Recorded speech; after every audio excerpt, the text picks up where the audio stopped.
Hey everyone, we are live right now and we want to welcome you to our show, Instructional Design from the Ground Up. We are here today to talk about soft skills, and we are being joined by our very special guest who joined us last time as well for our live episode, Ashley Bunn. Ashley is the manager of Learner Experience at Braze. And she is a wealth of knowledge, and I loved picking her brain in our last session. And I can't wait to pick her brain on this session too. And I'm sure Some serious Chuck brain feels the picking same coming way. up. Some serious. Ashley, welcome. I'm so glad you're going to be with us. And for those watching live, put on your seatbelt because this is going to be another 60 minutes of madness. But Ashley is going to join us on a number of these, and we're going to have some discussions and really dig into this. And my gosh, I'm so happy you're here with us. I love that smile, and I love what you bring to instructional design, Ashley. Oh, well, now I got to come back. This is a break. After a hard day of work, yes. Oh, yeah. The only person I talk to every day is my dog, so this is great. You know, you can talk dog to me if you like. I can bark. Is your dog going to be making an appearance? That's yeah, we got to have the dog. Yeah. No, we can't afford her. Come on. Oh, SAG. Okay, SAG after. Exactly. Yeah, that's a long story. I won't get into that. So anyway, we're going to talk about soft skills tonight. So those of you that are here, we're not talking about soft skills in the sense of how we design soft skill courses. We're going to talk about soft skills for instructional designers. And I think this is an incredible area because I constantly say that there's so much more to instructional design than just designing. It's about managing process and communicating and all these other things. And lo and behold, the bright folks up at Northeastern University who have tremendous programs in instructional design and learning technology and what have you, have put together a list of things. And I'm going to read those, and I want to make sure I get the names right.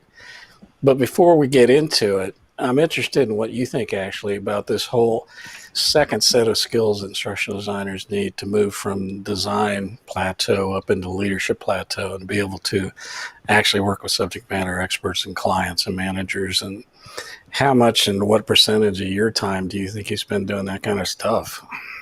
More than I care to. So I'm gonna answer the second part before I answer the first. I think that more of what we do as instructional designers truly is people management and relationship building, and specifically strategic relationship building, which I think lends itself to the industry because so many of us are creatives, you know, and we have that ability to connect with people on a level that's more than just procedural, which is really valuable. I think in terms of the other aspect of your question, this is really something that I appreciated being a part of my curriculum at UMBC. This is not an infomercial. They did not pay me to say this, but you know, bedside manner was a part of the curriculum. How much did I talk about that?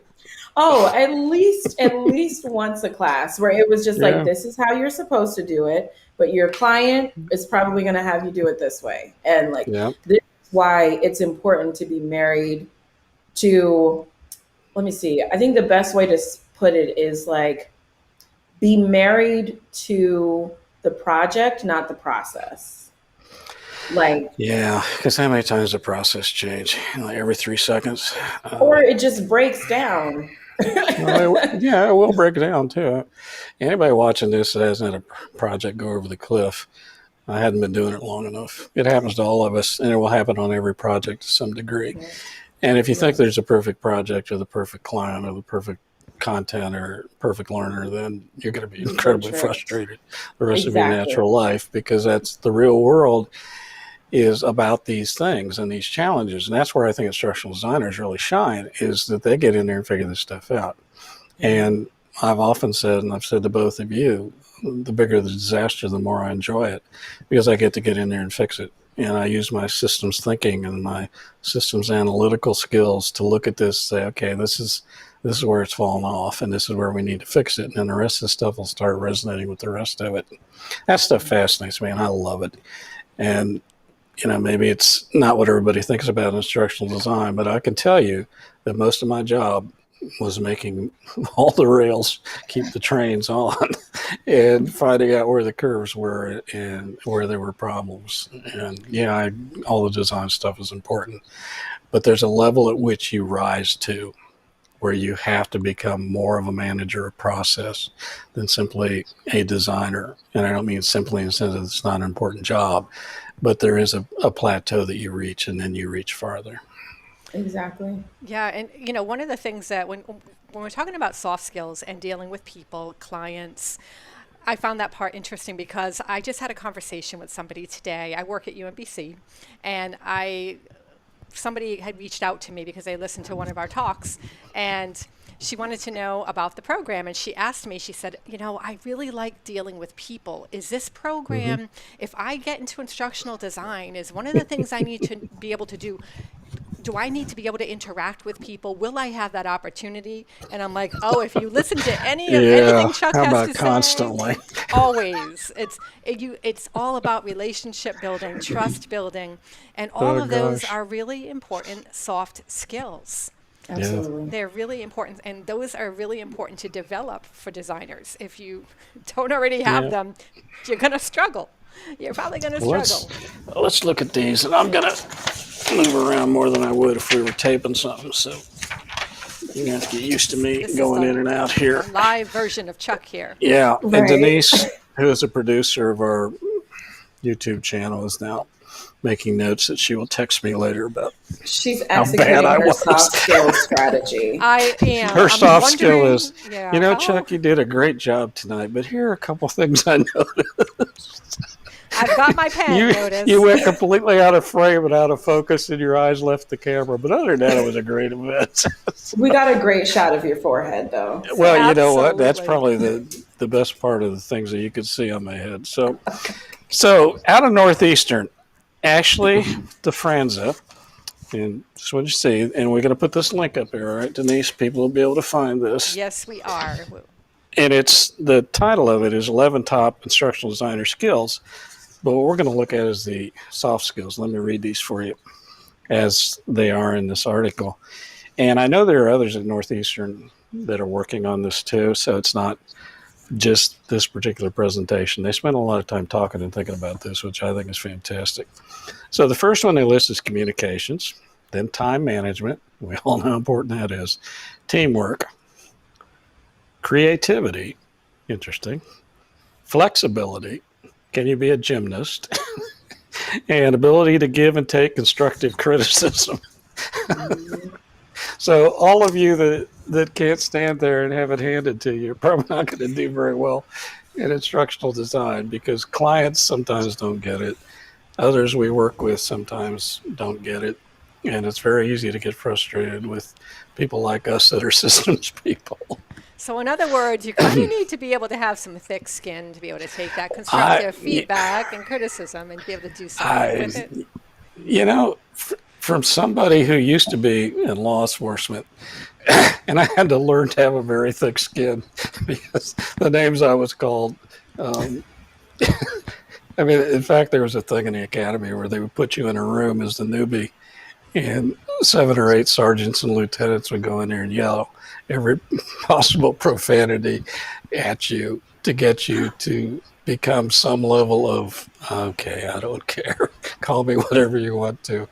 And I found that great training in the sense that when you start taking things personally and you start letting those kind of flare-ups, which will always happen, not to that degree, but I just thought that this whole idea of thick skin, as Denise says, is really about having a comfort in what you do and being able to let people cool down and then describe what you do and find a solution, right? So, people are going to get mad.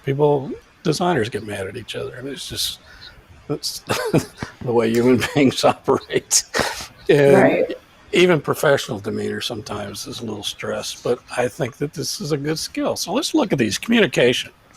And one thing that I think designers as a whole are not particularly good at is communication.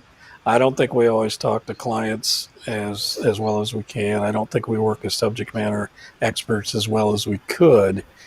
And I think a lot of this is because a lot of us are introverts. I know I'm an introvert. I know Denise is an introvert, and I think 70 or 80% of designers are introverts. And I don't know, Ashley, and when you were in my classes, if we did the extrovert introvert exercise, but from my years of doing that with graduate students, it's 70 to 80% are introverts. So communications is not something that is probably our top skill because we like to be in the background. We want to be down the hall, not in the front of the stage. Right. And communications isn't always easy for us. And I know that a lot of times the frustrations with people outside the design field are with them not understanding what we do. They have no appreciation for what we do. We've never explained it. And I think that's where communication comes in. Would you agree with that? Absolutely. Absolutely. And what's fascinating is that, like, the best skill that I got to help me be a better communicator was couples counseling. Really? Yeah, well, I Yes. I could would see that. imagine. Yeah. Yeah, in Right. there. Yeah. This is a long time ago, but it was actually while I was still in my master's program, and I was reading this book, and it taught the technique of mirroring in communication, where you, instead of just saying what you think someone is saying, but it's a real give and take exercise of validating that someone's been heard. Mm-hmm. And so you have to go through this exercise where if someone makes a statement, you repeat it back to them and then you say, is that correct? Or, from what I understand, you're saying X. And that has been one of the most valuable tools for me as an instructional designer, because when I'm going into a client meeting, usually the client thinks that they've clarified everything in like the first 10 to 15. Right. And then when you put it down in writing and send it to them afterwards, it's like, that's not at all what I've said. But when you do that exercise with them, the purpose of the exercise is you literally cannot move on until the other person says, yes, that's exactly what I'm saying. Yeah. So And communication, we used to I think, call it is reflect, deflect. So reflect what you're hearing, deflect the inaccuracies and highlight those, and then find that resonance of truth between the two of you, the 10 of you, or however you're doing it. And I think all of us that have been in counseling, certainly I have been, and, I'm happy to admit that. I think it's probably one of the best things I ever did. Let me reflect on myself and the things that I could do better. I think all of us, if we're honest, could find some growth and strength in that. But in terms of communications for instructional designers, we have to take that the next leg. I mean, why wouldn't we think of it in terms of the same issues? And I think your example is exactly on that. We are partners with all these folks. Why not treat them as partners? I've never looked above and down into a group of people I worked with. I always considered myself a peer or lower, and that includes clients and managers and everybody else that I've had to work with. So I think being able to communicate that and being able to say, there is a resolution to this. Let's find the points that we resonate on. Let's make sure that I'm giving you all the information that you need, and tell me where I'm not giving you that information. And then I think No, go ahead. No, I'm just building on what you said. I'm just dancing around your song here because I think this is I was going to important. just say that, like, one thing that's not on the list, but you alluded to, is humility as a soft skill. Oh, you have to.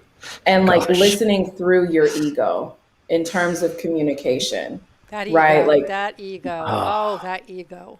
Can really there's nothing worse than somebody that thinks that you're talking above them and then you're arrogant about it. And a lot of times people think designers are being arrogant because they're talking about stuff and they're using jargon and they're doing all kinds of things that are not productive. And we don't realize it. Yeah. And I try very hard, like, to emulate that same kind of humility that you're talking about when I'm in these conversations, because it's not that I'm the adult learning subject matter expert and you have to listen to me, and more that My crystal ball of experience Yeah, has I like taught that me, term. right, has We'll do a taught me, seance. Where's the Ouija board of experience? Does that exist? We have right. the wheel, maybe the wheel of. Oh God. I'll bet Denise has a Ouija board. I do not have a Ouija Oh, board. Well, that's your That Christmas scares the present. crap out of me. A Ouija board. but But I but think you're yeah, in right. terms of communication, Yeah. So as designers, as you're watching this, I don't know if we have any chat stuff up yet. Not yet. If people are chatting about this, but I'd like to see what your comments are on this. But I think communications is, you have to be a good communicator. You need to get over your introversion and reach out and try to find that resonance with the folks that you're talking to. And Yeah, I agree. I think that communication can be really difficult for people who are shy oriented. Introverted, I use introverted loosely in terms of, introverted to me is somebody who, like myself, who gets de-energized from too much interaction with people. I actually have to go and rejuvenate myself after I've had a conversation because my energy is well, gone. sure, But that's me. yeah, no, but I think I'm on the kind of like the balance between the two because I do love having conversations with people and I do love being up in front of people and being like the ham. I'm a ham. I enjoy that process. I will admit that. But one of the things that I've had to really learn over the years, and it's a struggle, is how to effectively communicate with somebody so that you can show them you are actively listening, because that is a skill that is so important to build, and it's a skill that you consciously have to put an effort into that.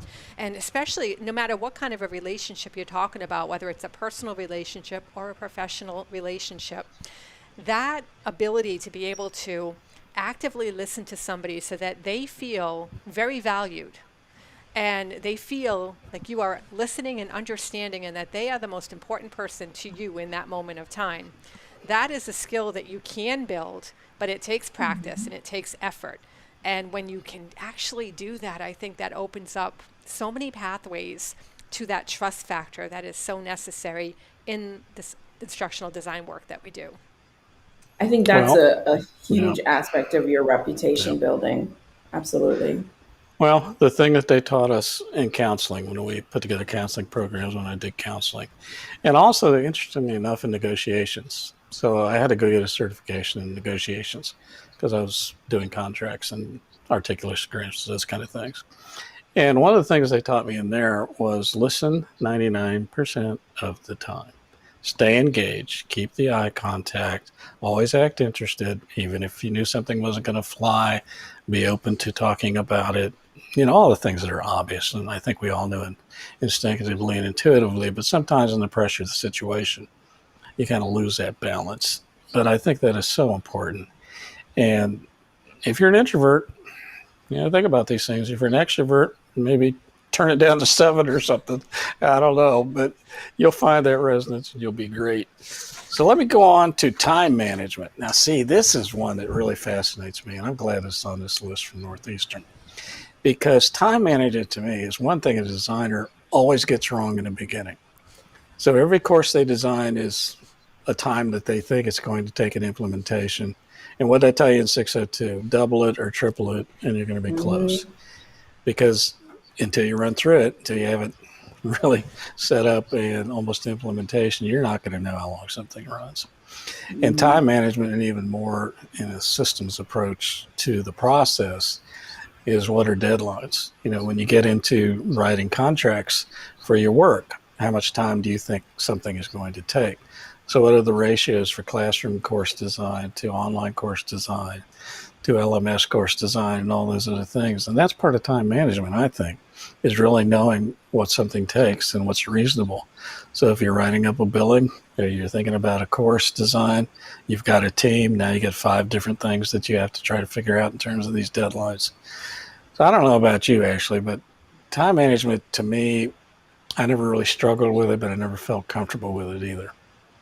Yeah, that was one of the tools that I did struggle with. And I'm saying past tense. It's the thing that I'm like actively conscious about. And now that Yeah. I'm managing teams of people, it's heightened, because there's that piece of me that's like, it should not take someone X amount of days or weeks to create, a design document if they're doing this, but also figuring out how am I actively and accurately managing my disruptors. Hmm. Like Yeah, that's no, the I think part of, that's absolutely. And Denise, you of all of us probably have the biggest time management challenges with all the production work you do and scheduling, 5 people a day, 10 people a day. And then when you do seminars, you might have 50 people that you have to juggle and get them in the right time slot. So what is your secret to time management? Because you've obviously been able Yeah. to capture this in a way that I don't think I could do. Well, yeah, there's a lot of time management to what I do as a video producer, as an online event manager, you name it. And also just getting the production done in a timely manner when it's promised. I always take the attitude of I overpromise. I mean, I'm sorry.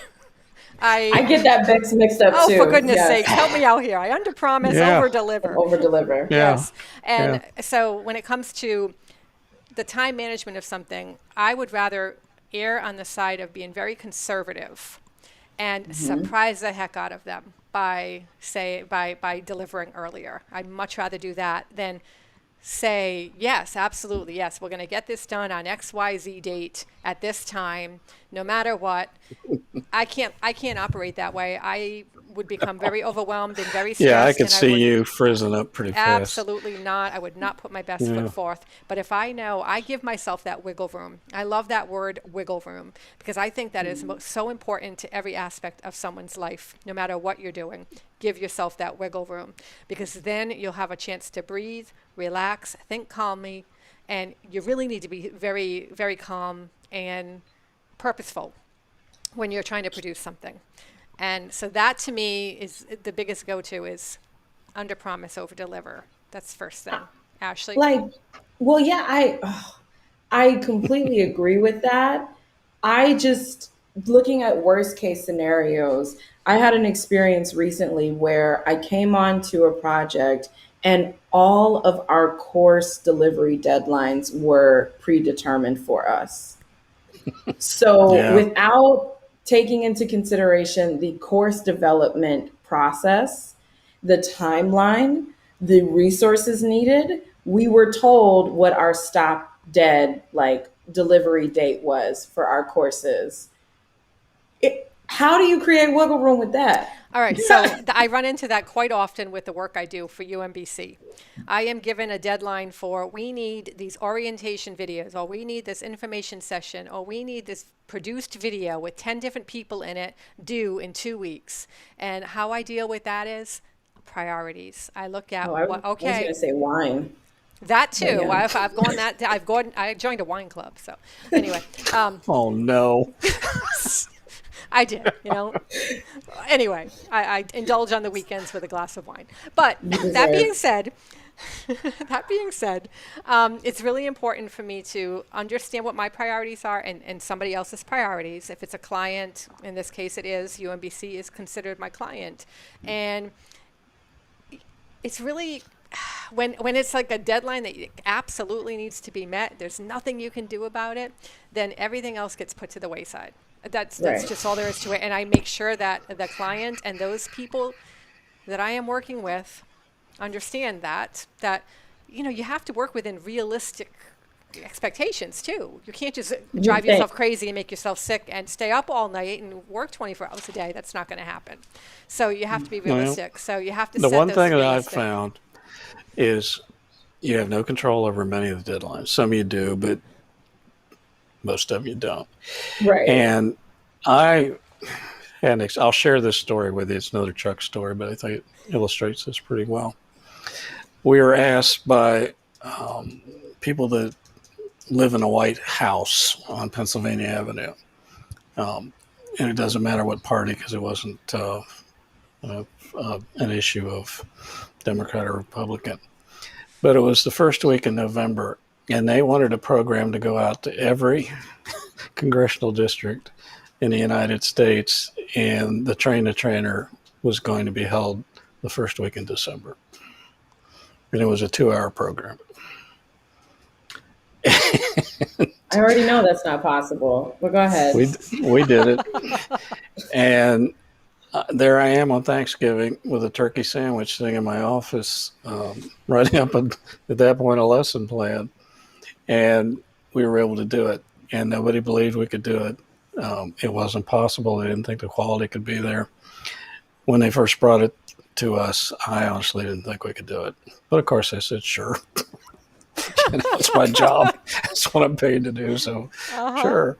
And we carried it off. And was it the best product that we could have done if we'd had more time? Probably not. But we did meet the deadline. And it has nothing to do with the fact it was for this particular group of people or of this particular scale. But the point being, what I have found is if I'm given a ridiculous deadline, I will meet it. And I think that's what most designers will tell you. It's not comfortable. I'm going to have to give something up. Something's going to have to go to the wayside, or something's going to have to be involved somewhere else. Right. But this whole notion of deadlines, I work best on a deadline. If you tell me you want something at 10 o'clock tonight, I'm going to give you probably a better product than you tell me you want it in next June. Right. It's just me. Yeah, absolutely. I can relate to that in terms of when I have that structure, when somebody says I need something by such an, I will get it done. I have never said no to a deadline. I have never said, no, I'm not going to get that done. Or I always end up getting it done. But it's really important, I think, to be able to shift priorities around so that And you can Ashley's looking at maintain- both of us like we got spikes in our head. But you've got to be able to. I've said but maybe You've to got a to be able to have deadline that. before. You have to have that balance, or else you're going to burn out. Yeah, And you're you not going know, to produce your best work. Yeah. That's yeah. my opinion. And I don't encourage bad deadlines, but, you know, I mean, if something's ridiculous, of course you negotiate it. But so you just say, okay, here's what you can expect in that period of time. I may not be able to give you the best product. You may not get the materials at the level that I would normally do them. There'll be some things that'll have to go to the wayside until we can catch up. But if that's your deadline and that's what we need to do, then we'll do our best to do that. Just with the And that's understanding where that communication comes in. exactly. So our first point leads into our second point, which is now going to go into our third point, which is teamwork. Teamwork. And yes. see, I have this problem with leadership, trying to define leadership. Because I argue that leadership is situational. That people that you would never think were leaders in a specific situation provide leadership that no one else could even approach. So you see this often in crisis, right? The person that drives up on a wreck and they lift the car off of somebody, or they run into a burning building and pull out a child. You know, all the things that people think about in terms of leadership. That's how I would define it. But then you start to think about what really is leadership. And I don't know that I know. I mean, I think you can have informal leaders that are more powerful and influenced in terms of their reactions and influence on other things Right. than what we would perceive as leaders. So actually, I'm interested in hearing your take on this. And I know Denise has got some thoughts on this. I mean, so to me, I am a school of servant leadership. So I believe that, like, if my team is operating and collaborating successfully, then I'm an effective leader. Okay. I'll buy And that, so, sure. like, thanks. Yeah. So it's like, it's less about, and I remember hearing this and it always stuck with me, but basically the belief that if I have to keep saying I'm in charge, then I'm not really in You're charge. not in charge, no. If you ever have to say it, you're not in charge.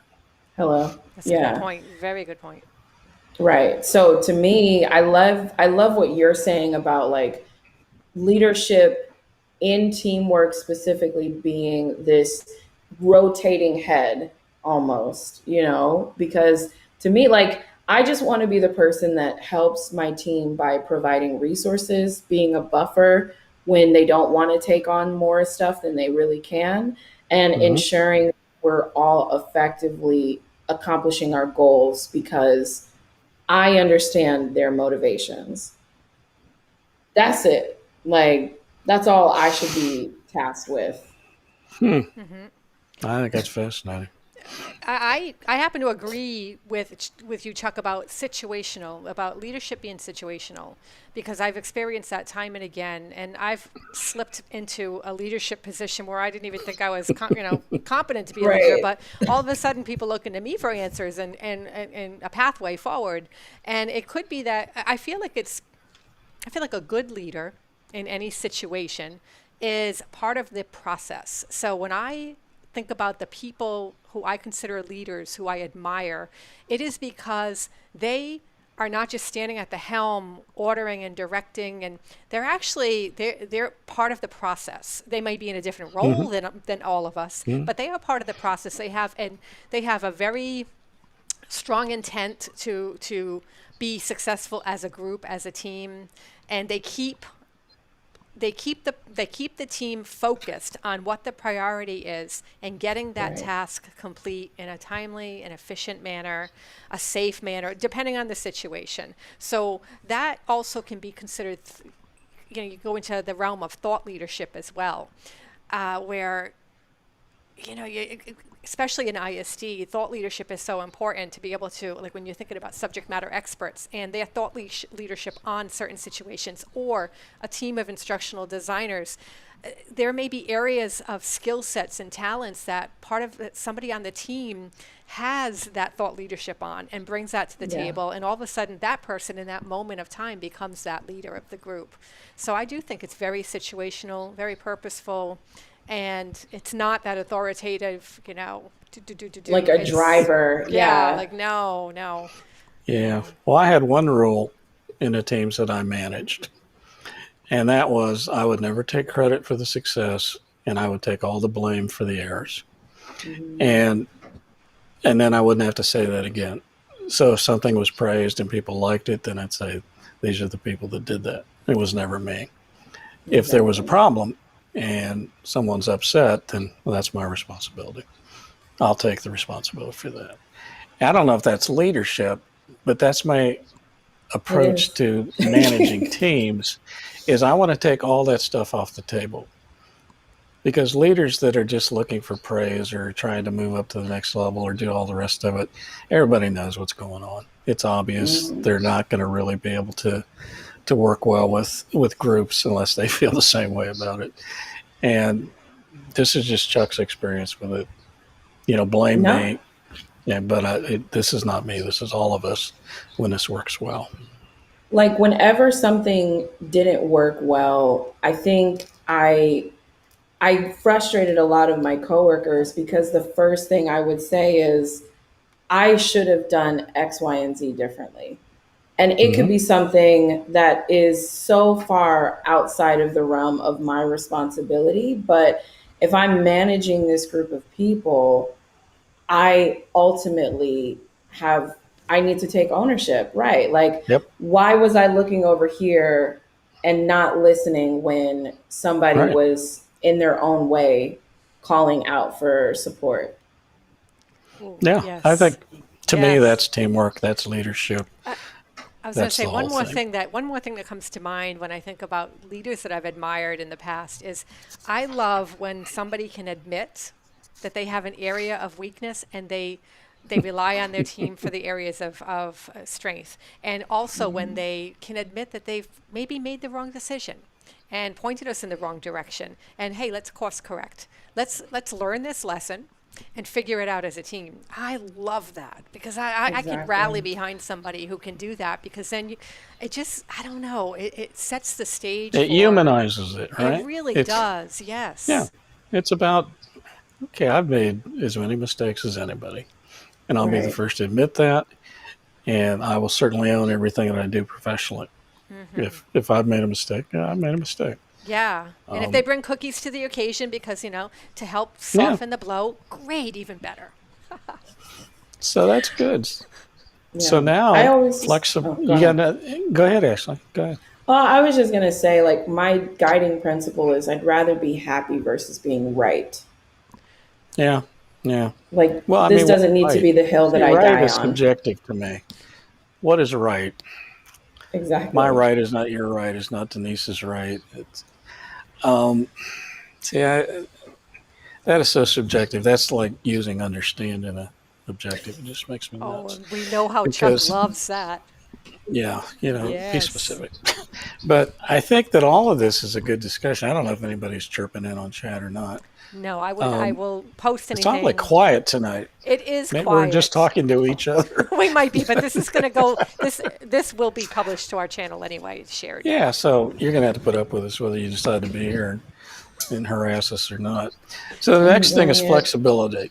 Flexibility. So I think that's kind of obvious, right? That's a soft skill that How be can able to you? bend. It's crucial. It's crucial, and how can Yeah. somebody build that Yeah. if they don't have that flexibility? Because I know many people who Yeah. don't have that flexibility, and you're like, be flexible. But I see that in people that are insecure in terms of their knowledge or their leadership. Hello.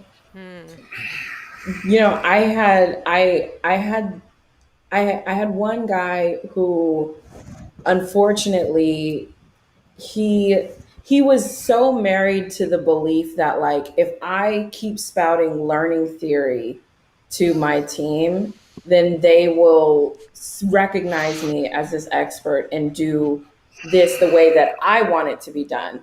And when he came on, I explained to him clearly, this is our curriculum development process. No, Yeah. it does not follow Addie explicitly. No, it doesn't follow Sam. It's not agile, but this is the process that we've outlined. It's highly technical. And as an instructional designer, your role is X.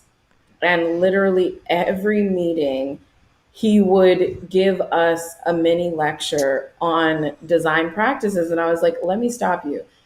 Most of the people on this team either have PhDs in instructional systems design or they've been in this industry for over 10 years. You are not telling us anything new.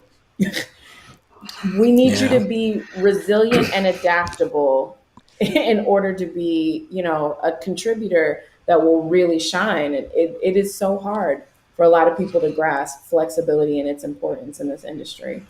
Well, my biggest problems with that have been with Sentinel SMEs, with people that are managing projects and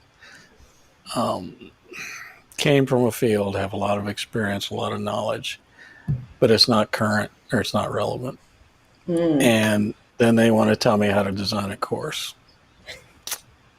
And I'd say, okay, what's your field of expertise? And I'll just pick one. No, I'm not going to pick one because that'll give away some of my past experiences.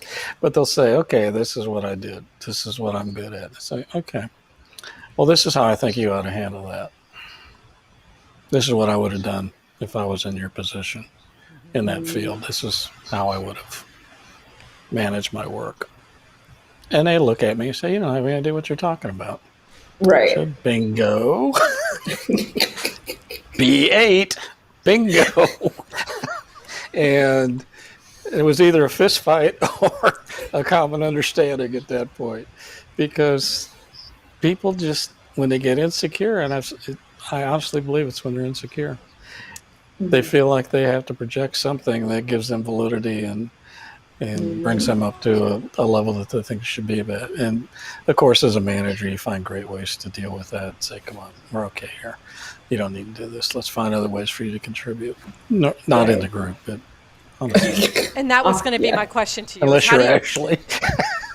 That was going to be my question: is how do you deal with somebody like that? Because that is all part of Yeah. that communication issue, breakdown, yeah. and being able to have a conversation, a crucial conversation that the person feels understood and valued still, and you come to a win-win solution.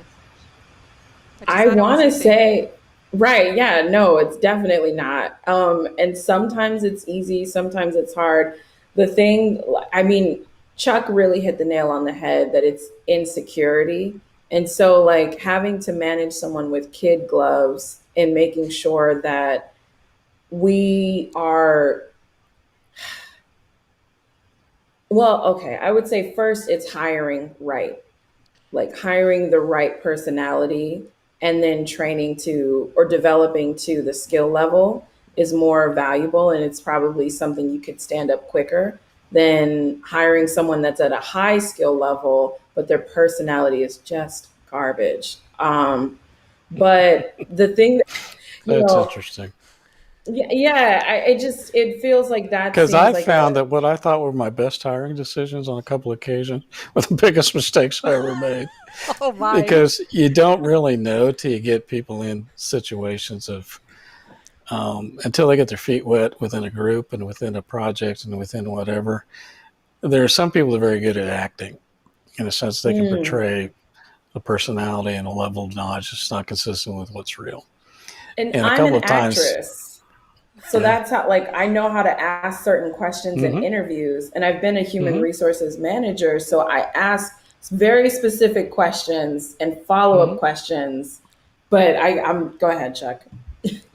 And it's just my view on it that, especially the more complex the work, I mean, the simple things, it's different. But when you're hiring a professional designer or someone who's going to be working in a team of designers, it's not always obvious. You can look at portfolios and you can look, okay, they obviously can do this work and whatever. But I've always found that it's the chemistry within the group that's just as important as the skill Right. set.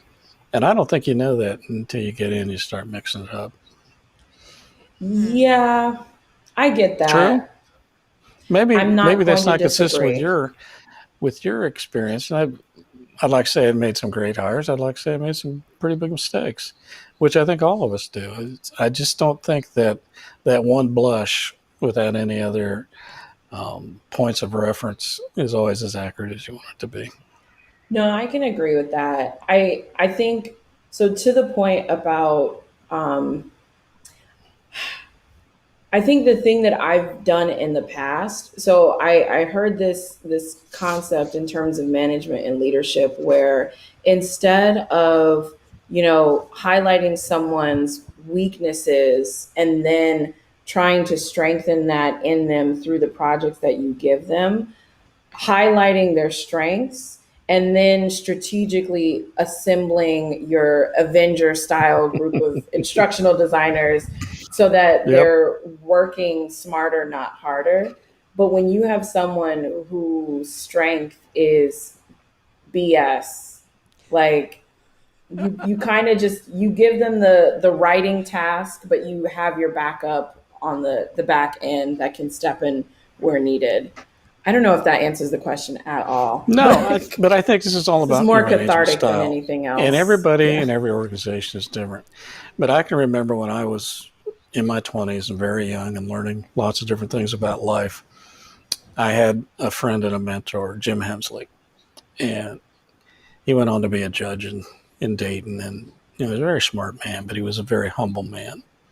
And whenever he needed to tell me something, he would start off, he'd put his arm around me and say, well, Chuck, you know I love you. And I'd say, oh, here it comes, right? But he always started with, I think the world of your work. I think you're doing great stuff. Here's a couple of things I think we could improve. And so now I've carried it on with my kids. And the first thing I always say is, I love you, right? And then their eyes roll and they say, okay, what did I do wrong? Because they're on to my plan. But I think you're onto it, Ashley, in this notion of let's make people feel good about who they are and their Right. relationship to you and the organization, and let's fine tune some things. And certainly, I always have fine tuning that I can do. Denise can tell you that. I mean, Yes. Denise has a list of things that I need to fine tune. And God. see, I got her laughing. But this whole notion of everybody's got their own style. Ashley, yours works for you. Denise, yours works for you. I like to think mine worked okay. It probably could have been better. But I think that's the whole team thing. What is that chemistry? Right. And what are the touch points? And what do you need to do to make everything work? Which leads us to the last issue on our skill set, which is being able to give and take constructive criticism. Mm. So You know, if someone is watching this and could tell us how to do this, please get on the chat and clean us up. I can Because tell you, yeah, that I'm a Toastmaster. I'm not sure if you know what that yeah, is, right? Toastmaster that's is very a cool. leadership and Yeah. communication organization, and they teach you how to evaluate your peers, and it's all part of that leadership and communication nurturing and training. And and Ashley, what you said, it's very much my style too. It's that sandwich effect. It's that Tell them something that they're doing really good, that they're really good at, because you want to build up their ego a little bit. You want to build up their, not like you want to take down their defense walls and build up their feeling good about themselves, those feel good jujus.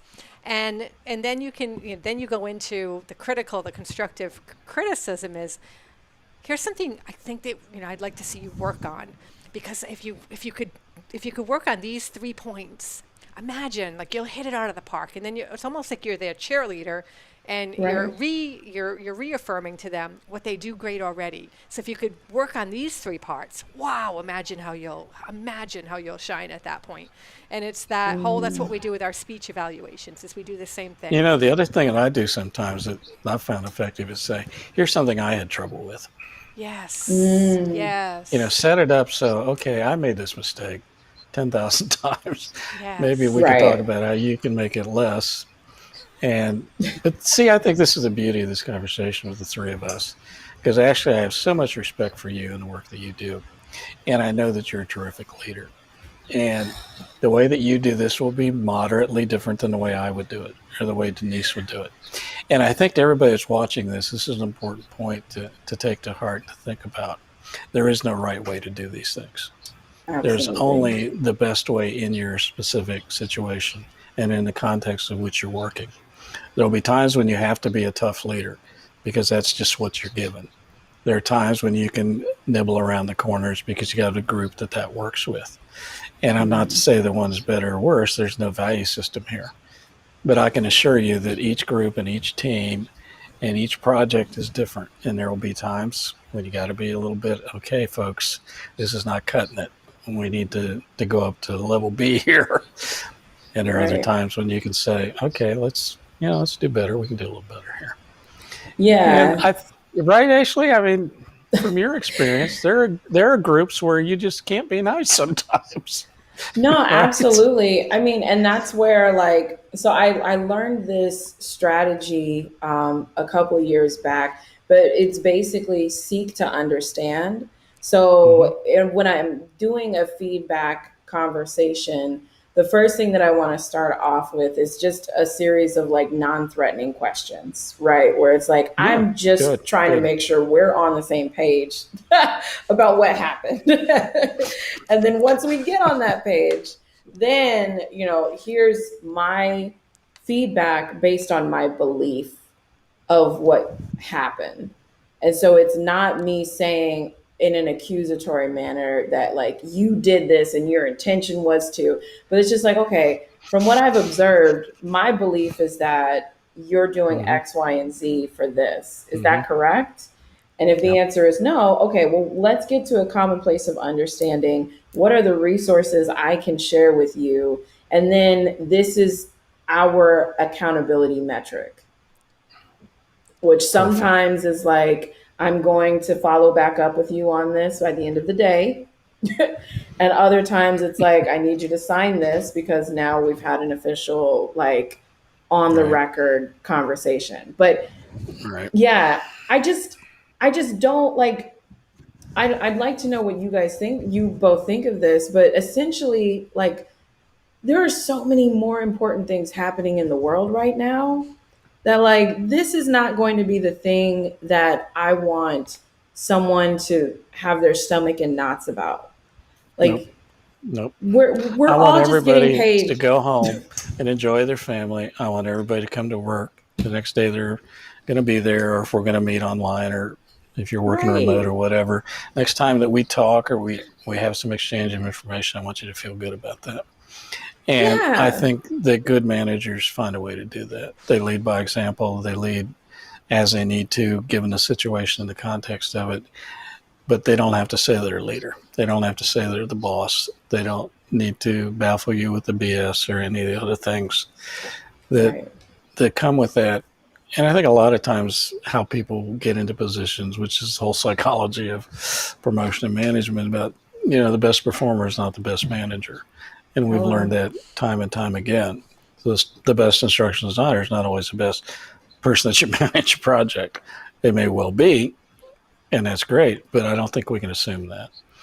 And you see this all the time in so many different fields, where this notion of, well, that's the best person we have in this particular place. So, gee, let's make them the teacher or let's make them the manager. And that's not their skill set. And I think this goes back to Gardner and this whole notion of multiple intelligences, that each of us has a resonant point with certain things, whether it's music or math or whatever the different areas that Gardner looked at. What a brilliant guy. And this whole notion of IQ and the rest of it is just kind of silly when you look at it in the context of this, that each of us has a resonant point of understanding about something in life. And that's what we'll be best at. And it doesn't mean that we're best at any of these other things. It simply means that in this particular area, within this silo, we're pretty good at this. So baseball players are real good at baseball, right?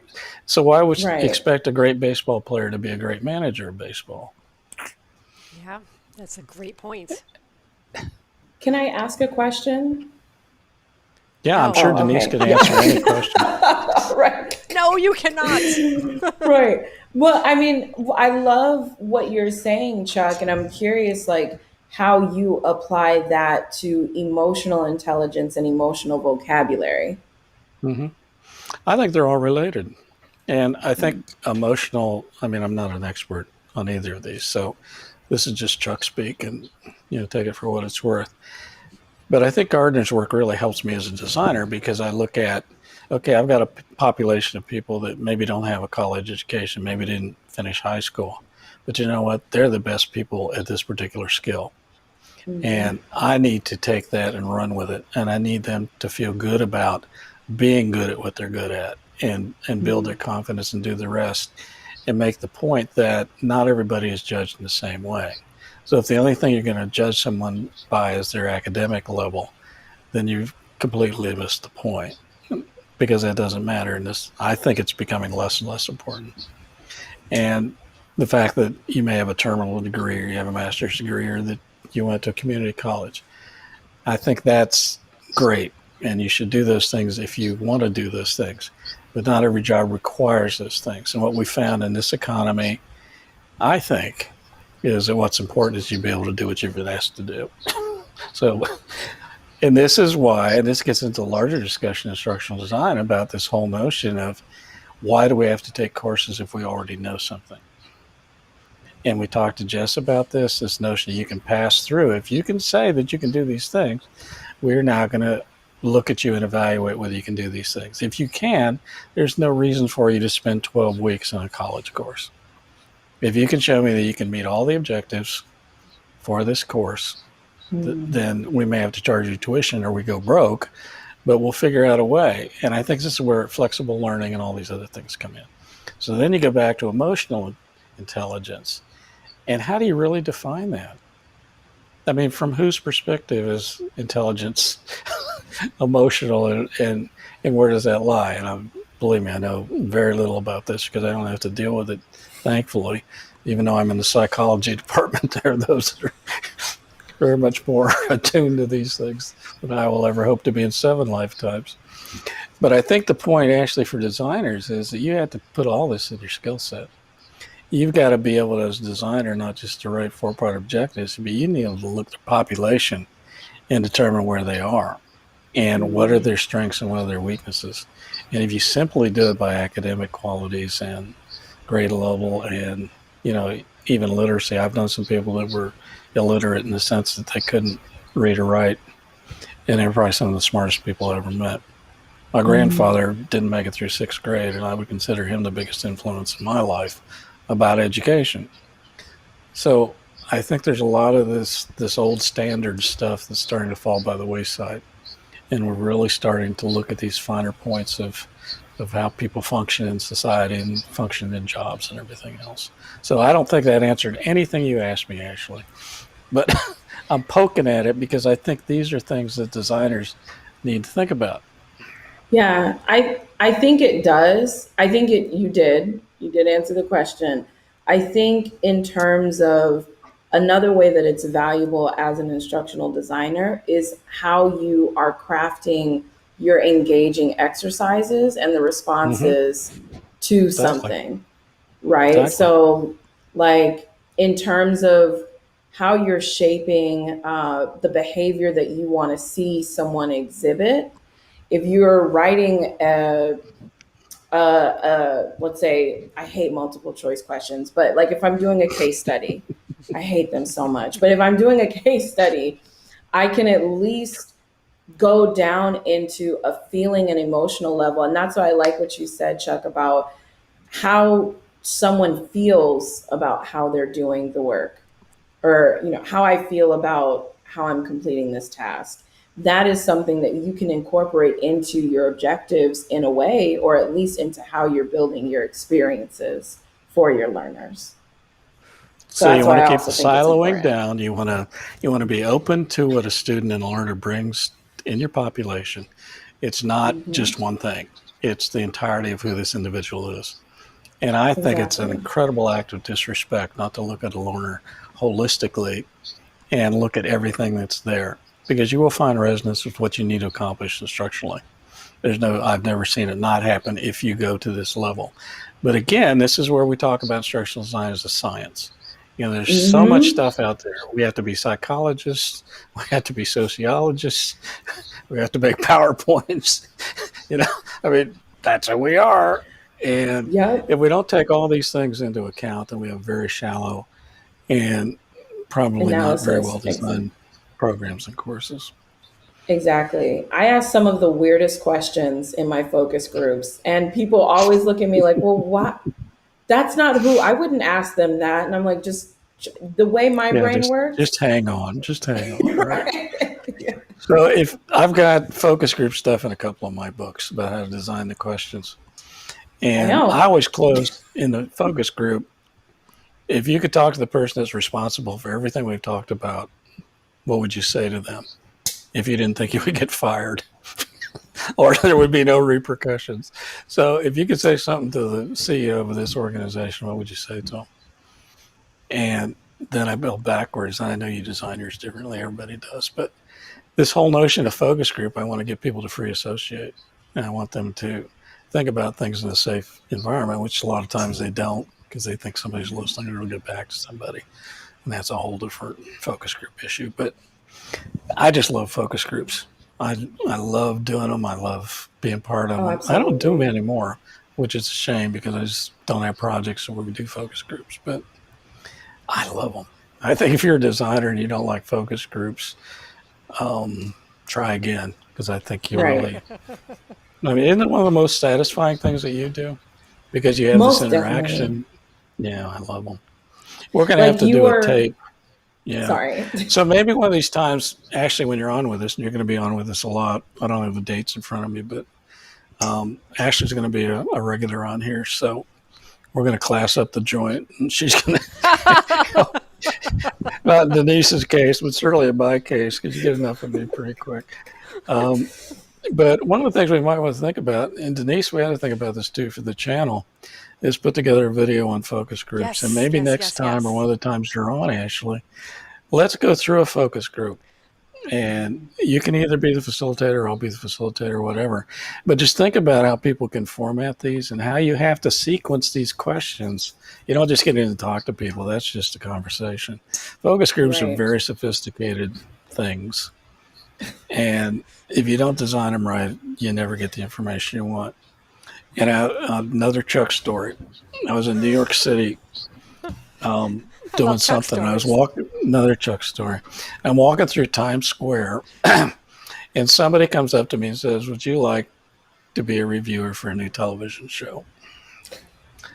And I thought, what's this going to cost me? But it was legit. So it was one of the networks. I think it was ABC. So they took me, and I think there was 10 of us, and we sat around a table. It was a U-shaped, typical focus group. And they gave us dials. It was a dial focus group. So you could move this when you like something to the right clockwise and to the left if you didn't like something. And the rest of the time it stayed in the middle, which was neutral. You didn't care one way or the other about it. And they showed us this pilot for a series. And we moved this dial based on what we thought about what we were watching.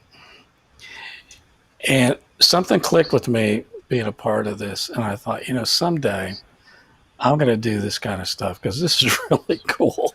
And after this was over, after we watched the pilot, then they came back because it was all recorded. And they could say, okay, number 3, I think I was number 3. Number 3, why did you like this part and why didn't you like that part? And the depth that they got into in terms of pulling out people's emotions and thoughts. And I've never done a dial focus group because I never had the technology to do it. But it's just this whole notion of getting people to talk to you about things. And I just love it. Well, The I would, vulnerability. So will you join us for that? Will you love do that. the focus group thing? Would you like to do that, Ashley? Oh, yeah, most definitely. Are you kidding? Yes. Okay. So if people think that's a good idea and Denise thinks that's a good idea, then let's have one session where we look at focus groups. Oh man, I would love And that. I really would, because I would love to learn more about it. I've never been in a focus group. oh, Never. no way, really? Never. Oh, I'd love to sit there and like yeah, look at a because you have pilot TV opinions. show. You have I opinions, would Denise. love to do that. We could talk Anyway, about how to pronounce things in the language of Rhode Island. And you could give us all kinds of insights on that, I can. right? Oh my I'm God. And excellent I can on do that. Buckeye accents, so my Ohio accent. And you can do your Tule-Do accent, Ashley, from your Oh, time in no. Toledo. I No? will absolutely do upstate New York. That's Oh, okay. Well, you do Oh, upstate. yeah. all Okay. right. Yeah, I was only a downstater, so you're an upstater.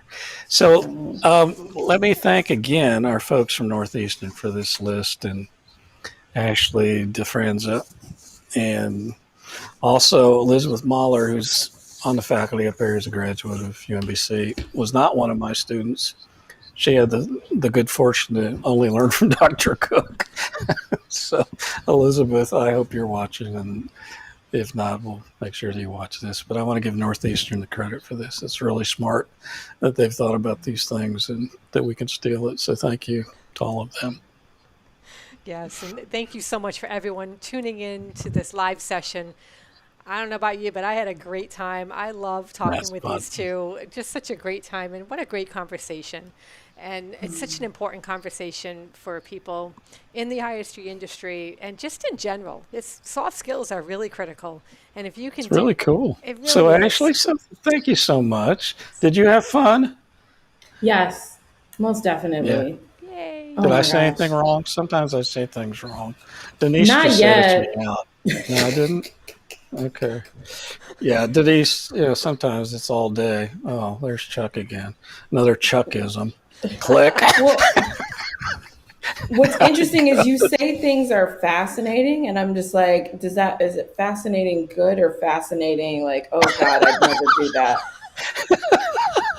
Thought I wouldn't So pick am up I on any that. different on here than I was in the classroom? No. No. Now, did we have fun in class? We always had fun, didn't we? Almost definitely. Otherwise, I wouldn't be here. Yeah, no. I mean, that's the thing about education I think is so important is enjoy it.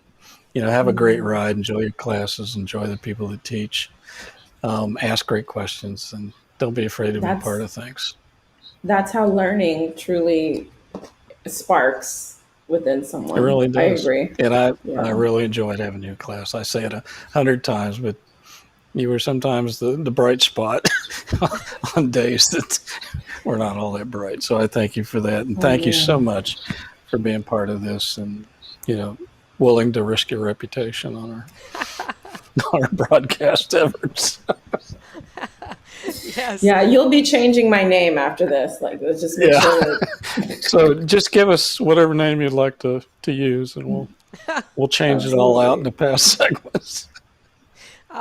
Thank you. Thank you, everyone, for tuning in. Please subscribe you to our so much. channel, and we just really appreciate your support being here. If you are watching the replay of this, go ahead and put some questions, comments. We'll get back to you on them. We always do. We'll get to them.